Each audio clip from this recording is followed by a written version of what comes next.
Hello everyone and welcome back to Closets Gaming. Today we are going to take a look at Styx, Shard of Darkness. This stealth action game puts you in the shoes of Styx, a one-of-a-kind goblin master thief and assassin, and embark on a journey full of sneaking, killing, and betrayal. It is available on Steam for €39.99 or your regional equivalent. Some of you may already heard of the Styx games in the past, as Shard of Darkness is a sequel to the original Styx Master of Shadows game that was released originally in 2004. While that game didn't get neither super great critical acclaim nor the sales were super amazing, it did pretty well, getting about 70% by most reviewers.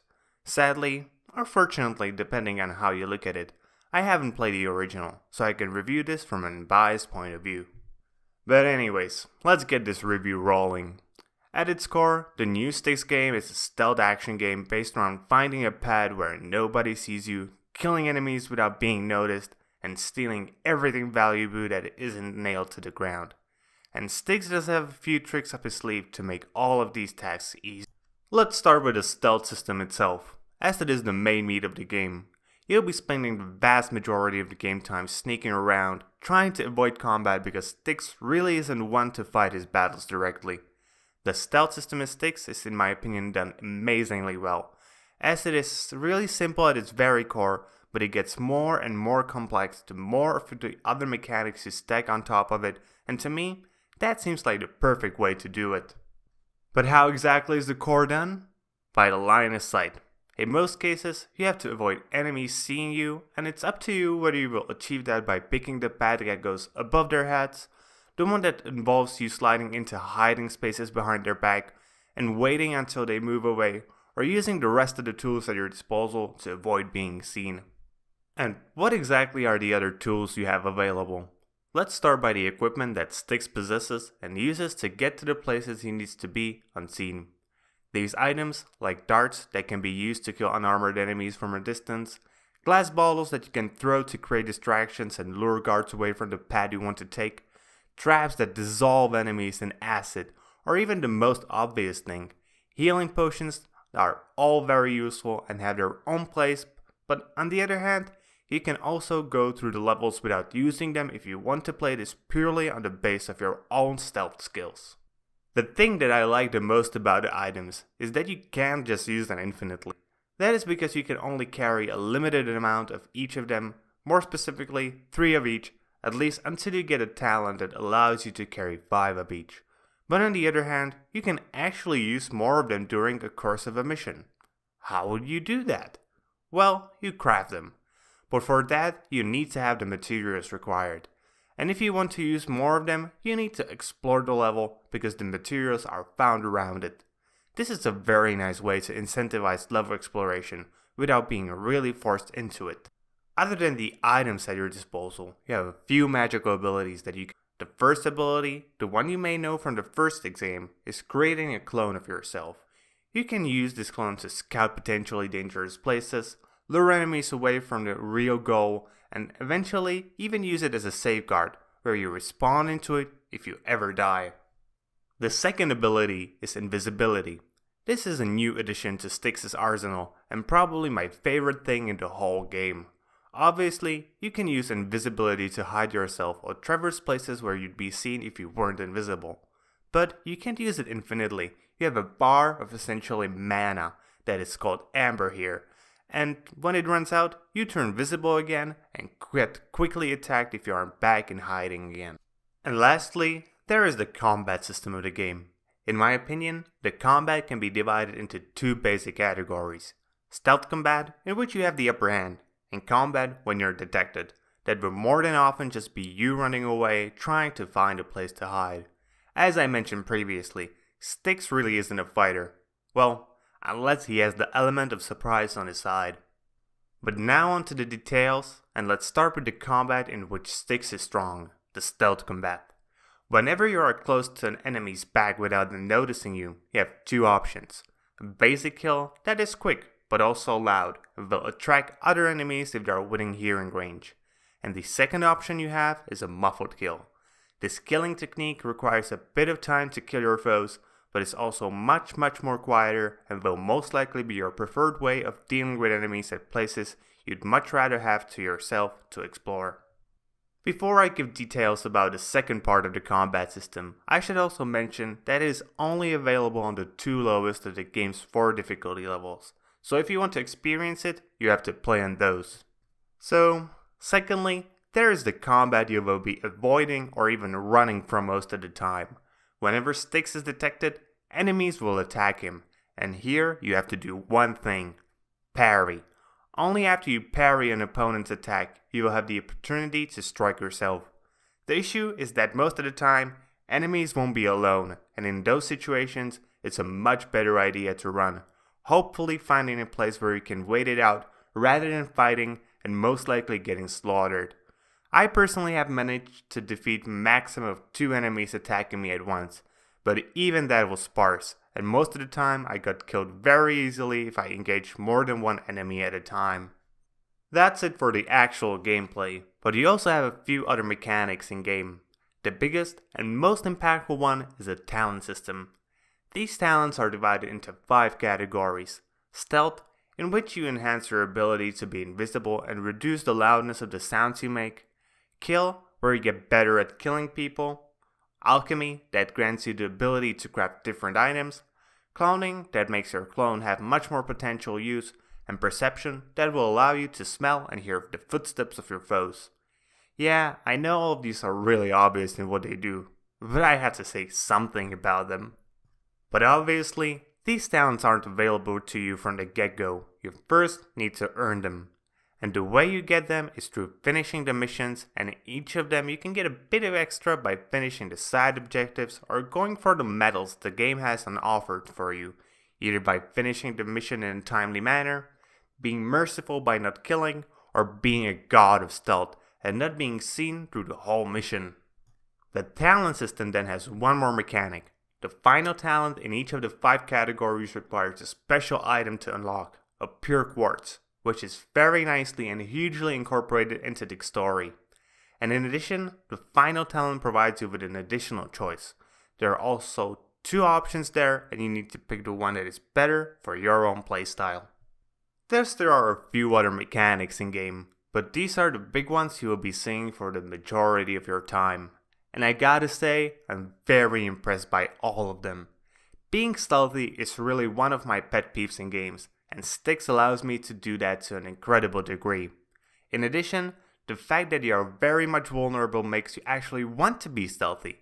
These days you are usually given the option of being stealthy or just going in, guns blazing and hoping for the best. This approach simply won't work in Styx, and is precisely that what made it that much more enjoyable to finally find that road that gives me the access to my objective. But I won't lie, there certainly are a few things in which the game could be better. The first thing that really irritated me is that sometimes you will be able to escape from situations you shouldn't be, because the AI was just too stupid to look on the ground and see my hands grabbing to something right under them. Or the fact that the tutorial is tied to where exactly you are on the map. It is a completely open map, allowing you to miss parts of it completely, thus not being sure on how to use a certain mechanic later. But altogether, I really enjoyed the gameplay. The map design that allows for so many different ways to get to your target, though usually just getting really high and going from there is the best way, is really amazing. There were a ton of intense moments where I was hiding just a few feet from the guards, hoping they won't turn and notice me, and I just had a blast. Okay, that's me being done with the gameplay and its mechanics. Now on to the things that create the atmosphere, starting with the story, but don't worry, I won't be spoiling it. Since this is a sequel, it exists in an already established universe. Actually, even this is only the second Styx game, it is the 3rd game in its universe, as it was originally introduced in the game of Orcs and Men. But on to the story. You're Styx, a goblin, who apart from being a master thief and assassin, is also one of a kind, because he's the only goblin who can talk. This makes you somewhat of almost a myth in the game's world. At the start, you're just doing a few jobs for your partner in crime, but as you get further into the game, you will get thrown into the story of politics, trade, betrayal, and mystical powers in the game's universe, and it's up to you to play a major role in deciding the world's future destiny. I can't really say that much more about the story directly without spoiling it, but suffice to say, I actually found myself being interested in it. It's not your cookie cutter story of being the chosen one as far as I can tell after completing about half of the game so far, and I find that really refreshing. But what I can tell you is how the game's exposition is done. First, you have the cutscenes that are played at the different moments of the game. These are done in the game's engine and not only look amazing, but thanks to really good voice acting, also sound great. Secondly, parts of the exposition of the story and lore are also done through listening to conversations when you're inside missions. There you will find groups of NPCs standing around, and if you get close enough to them, you will hear them talking. And not only does this usually give a bit of information that is useful into the mission, either by giving you a side objective, telling you about a hidden stash of loot, or just hearing that thing that will make your main objective a bit easier, but it also provides you with a bit of lore for the game. The only gripe I had with this is that all the conversations are done by just a few voice actors, and over time it would sound like you're listening to the same person every goddamn time. And one last thing about the game story. Well, not the story per se. The game breaks the fourth wall very often and has a very dark sense of humor. The most notable way it breaks the fourth wall is after each time you screw up and die. Styx will appear and comment in some way, either mocking you, being pest, or just generally being funny. And the second way this is done with is with in-game dialogue. Sometimes Styx will say something and then talk directly to you.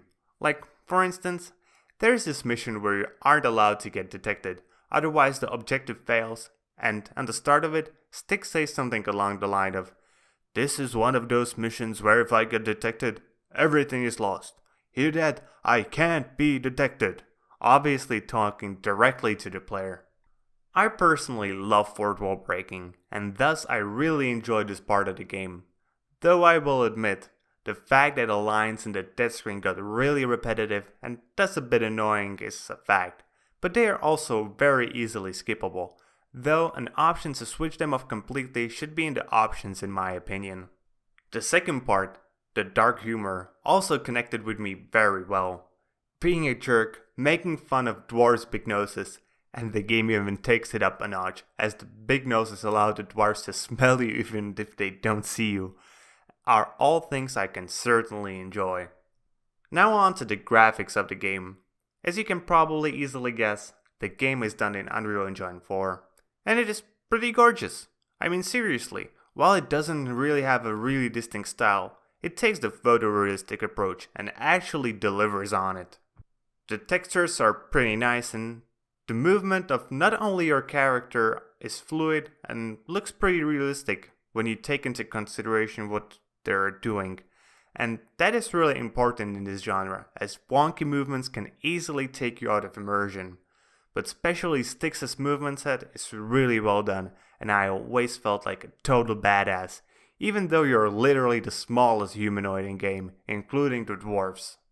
The one thing that is connected to the graphics, but not really exactly the graphics, were the loading screens for each level. These include a background picture for which I don't have any other words than marvelous. Somebody really talented drew. Now a bit about the game's music and sounds.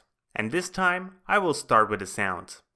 As this is a stealth game, sounds can, and luckily have, a large impact on the gameplay rather than just being something that isn't as important as it is in most games.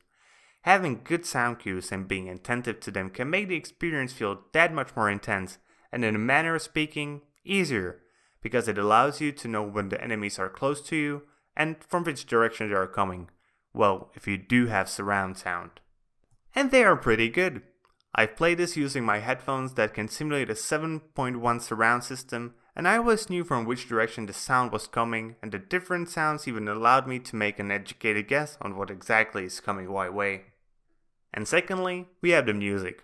And while it isn't bad, it really didn't leave any emotional impact on me. It changed between calm when I was hidden to fast when I got detected well, and I really don't have anything bad to say about it. It was just a bit boring. Performance wise, the game got through all the hoops. Frame rate was high and stable, stuttering was non-existent, and while I did encounter one bug that happened when I was a bit abusing the clone mechanic, jumping back and forth between the clone and my real Styx, and I died during that got me under the game's textures. But even then the game had a solution for that, respawning me in 10 seconds to my previous save file. And no other game breaking bugs that would stifle the game were really encountered by me, nor were any crashes. And one more thing, that is sort of related to the performance, but in a bit of odd way. Don't play this on a controller. Seriously, I tried it and the controls just seemed much less fluid. Though I am 100% sure that at least part of that was me being much more comfortable with a mouse to aim the camera.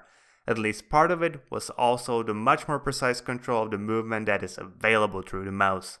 And having precise control in a game about being precise is really important. So, in conclusion, you like stealth games? Styx is a great option for you. But even if you like 3D platformers, Styx could really satisfy you, as most of the stealth is accomplished by taking weird routes that require a ton of jumping, climbing, and being really precise. On the other hand, if you're looking for a really complex combat system, this game won't satisfy you at all. This is a game about avoiding combat, so treat it as such and have fun with it. I certainly had my share of fun playing Styx, and I highly recommend it to anyone who likes to hide in the shadows. Well, that's it for today, guys. Hope you liked the review, and if you did, please consider liking it, subscribing to my channel for more gaming reviews, or comment if you had something you would like to add. And if you didn't like the video, well, dislike it. See you all next time with more gaming content.